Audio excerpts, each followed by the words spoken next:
Good morning, সবাই কেমন আছেন? নতুন ঠিকানা ওয়ানের একটি ব্লগে আপনাদের সকলকে স্বাগত জানাই। এখন 7:30 মতো বাজছে, আর এই দিকটাতে একটু দাঁড়িয়ে আছি কারণ এই জায়গাটাতে খুব সুন্দর রোদ আসছে, তো তার জন্য। আর সামনে যে জায়গাটা আছে ওইখানে আজকে ধান ঝাড়া হচ্ছে, তো সেটাই বাইরে এসেছি দেখতে একবার। দেখি এরকম ভাবে ধান ঝাড়া হচ্ছে, আর এগুলোকে মানে কুটি বলে। তো উপরে যে খড়গুলো পড়ে আছে না, ওগুলোকে একদিক থেকে পরিষ্কার করে দিচ্ছে। একবার আপনাদের কাছ থেকে মেশিনটা দেখায়। এখানে একটা মোটর ফিট করা আছে, আর এই যে ইলেকট্রিক লাইনটা করা আছে এরকম প্লাগিং করা আছে। এই মেশিনটা চলছে কারেন্টে।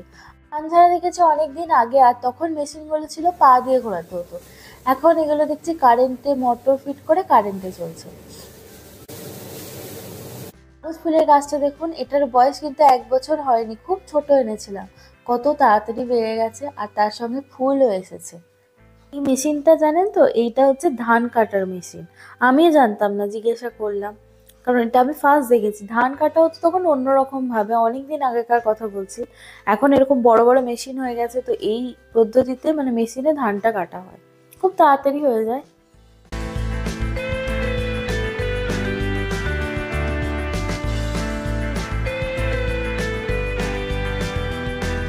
কি দুপুরে মেনু হচ্ছে সিম দিয়ে আলু দিয়ে একটা তরকারি। তো সিমটাকে সেদ্ধ করে আলুটাকে ভালো করে ভেজে জল দিয়ে নিলাম, আর আগে থেকে যে বেগুনটা ভালো ছিল সেটা দিয়ে দিচ্ছে। একটা নর্মাল জাস্ট তরকারি হচ্ছে, খুব বেশি মশলাপাতি দিয়ে নয়। আর আমাদের বাড়িতে আর একটা রেসিপি হচ্ছে, সেটা হচ্ছে গুগলি। গুগলিটা আমি অনেক দিন পরে খাচ্ছি। গুগলিটাকে ছাড়িয়ে ভালো করে ধুয়ে নেওয়া হলো, আর এখানে জল দিয়েছি আর একটু নুন দিলাম, দিয়ে গুগলিটাকে ভালো করে একটুখানি সেদ্ধ করে নেবো। ছোট ছোট করে আলু কাটা হয়েছে, মানে পোস্ত আর আলুর মতো। এখানে একটুখানি তেল হলুদ দিয়ে গুগলিটা দিয়ে হালকা করে ভেজে নিতে হবে। আমি অনেক বছর পর এই গুগলিটা খাচ্ছি। একটা মশলা রেডি করা হয়েছে, কাঁচা লঙ্কা সর্ষে আর আদা দেওয়া হয়েছে, আর এখানে পেঁয়াজ টমেটো আর মশলা দিয়ে কষিয়ে, আর ওখানে যে আলুটা ভাজা ছিল আর গুগলি ভাজা ছিল সেগুলো দিয়ে দিলেই হয়ে যাবে গুগলির তরকারি রেডি। খুব সুন্দর হয়েছে, বাড়িতে একবার ট্রাই করে দেখবেন। একটু লাঞ্চ করে রেস্ট করছিলাম, আর এখন বিকাল হয়ে গেছে, ধানগুলোও ঝাড়া কমপ্লিট হয়ে গেছে, এখন খড়গুলোকে নিয়ে আঁটি বাজছে।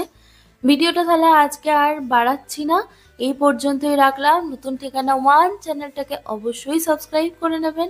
ভিডিওটা কেমন লাগলো আমাকে লিখে জানাবেন একটা কমেন্টের মাধ্যমে। ভালো লাগলে একটা লাইক করে দেবেন। আপনারা সকলে সুস্থ থাকুন, ভালো থাকুন। দেখা হচ্ছে পরের একটা ব্লগে।